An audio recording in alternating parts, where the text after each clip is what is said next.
Hi மக்களே, கர்த்தருடைய கிருபை அவருடைய இறக்கத்தில் நல்லா இருக்கிற மக்களே. நீங்கள் எப்படி இருக்கிறீங்க? அப்புறம் மக்களே, நேற்று ஒரு யூடியூப்பில் ஒரு லேடி பேசியிருந்தாங்க. அவங்க சொல்கிறாங்க பாருங்கள், கலைஞர் அப்படி பண்ணார் அந்த காலத்தில், கலைஞர் இப்படி பண்ணார், கலைஞர் மாற்றாந்தோட்ட மல்லிகையை மனம் இருக்குதுன்னு சொல்லி எங்களை பாடத்துலலாம் படிக்க வச்சாங்க. கலைஞர் நல்லவரா, அண்ணா நல்லவரா, அவருக்கு இவர் அப்படி இப்படின்னு பேசினாங்க. சரி, ஓகே, இதெல்லாம் ஒன்றும் பிரச்சனை இல்லை, முடிஞ்சு போன கதை. அந்த காலத்தில் இந்த மாதிரி பிரச்சனைகள், அந்த மாதிரி ஒரு வன்மைகளும் வன்கொடுமைகளும் நடந்துச்சான்றது சந்தேகம் தான். சின்ன சின்ன குழந்தைகளெல்லாம் வன்கொடுமைகள் நடந்துச்சு இல்லைன்னு சொல்ல முடியாது. இந்த சின்ன சின்ன குழந்தைகளெல்லாம் இந்த மாதிரி பாலியல் தொல்லை, பாலியல் வன்கொடுமைகள் நடக்கலாம். ஆனால் இப்போ பாருங்கள், ஒன்றும் எடுத்துக்காங்க, கலைஞர் காலத்தில் தான் கேஸ் எல்லா வீட்டுக்கு ஒரு கேஸ்ன்னு பணக்கார வீட்டில் மட்டும்தான் இருந்துச்சு. அதுக்கப்புறம் ஏழைகள் குடிசை வீட்டாக இருந்தால் கூட, ஏழைகள் வீட்டில் இருந்தால் கூட கேஸ் இருக்கணும்னு சொல்லி கேஸ் கொண்டு கொடுத்தாரு. அவர் மூலியமாக தான் கேஸு சிலிண்டர், அடுப்பு சிலிண்டர் கொடுத்தாரு. ஒன்று. ரெண்டாவது, இன்னொன்று, வீடு இல்லாதவங்களுக்கு வீடு கொடுத்தாரு. உண்மைதான், இல்லைன்னு இல்லை. சாராய கடைங்க எம்ஜிஆர் காலத்திலே சாராய கடை இருந்தது தான். எம்ஜிஆர் காலத்தில் சாராய கடை இல்லாமலாம் இல்லை. ஜனத்தொகை அதிகமாக ஆக இவங்களும் கடைங்க பெருசாகிட்டே போகிறாங்க. அதுக்காக இவங்களாம் செய்கிறதெல்லாம் கரெக்டாக நம்ம சொல்லிட முடியாது. இவங்க வைக்கலான்னு இன்னொருத்தவங்க வைக்கிறாங்க. இது இல்லை அந்த மக்களை நம்மளோட பிரச்சனை.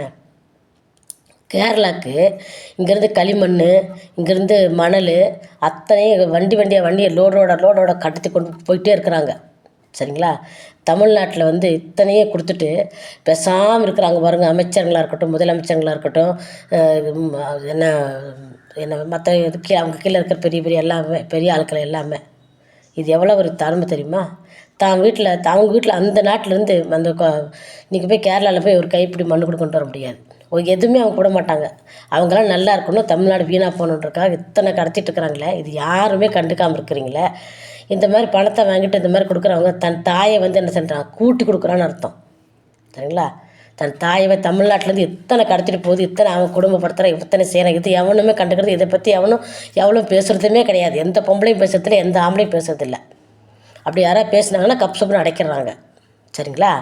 இப்போ நமக்கு இதாக பிரச்சனை. சீமான் பொம்பளைகளை பற்றி கேவலம் பேசி இன்றைக்கா நடக்குது, ஆரம்பத்துலேருந்து பேசிட்டு தான் இருக்கிறார். அவர் வாய்க்கு வந்தபடி பேசுவார், எல்லாம் பண்ணுவாப்பில்ல. அது யாருமே அப்படியே அடங்கி போயிடும். அப்புறம் மறுபடியும் அந்த அம்மா வரும், அந்த அம்மா சீமான் இப்படியான்னு பேசும், அப்புறம் மறுபடியும் அந்த அம்மா அடங்கி போயிடும். இப்படியாக தான் நடந்துட்டுருக்கு. இது நமக்கு ஒரு பிரச்சனையே கிடையாது மக்களை. இப்போ கேரளாவுக்கு இங்கேருந்து எத்தனை கடத்திட்டு போயிட்டு மண்ணிலேருந்து, அரிசியிலேருந்து, பருப்புலேருந்து எல்லாமே இங்கேருந்து கடத்தப்படுது. இங்கேருந்து கொண்டு போயிட்டுருக்குறாங்க. இதை தடுத்து நிறுத்துறதுக்கு நீங்கள் ஒரு வழி பண்ணுங்கள். சரிங்களா? இது அந்த வீடியோ பார்க்குற யாராக இருந்தாலும் ஷேர் பண்ணுங்கள்.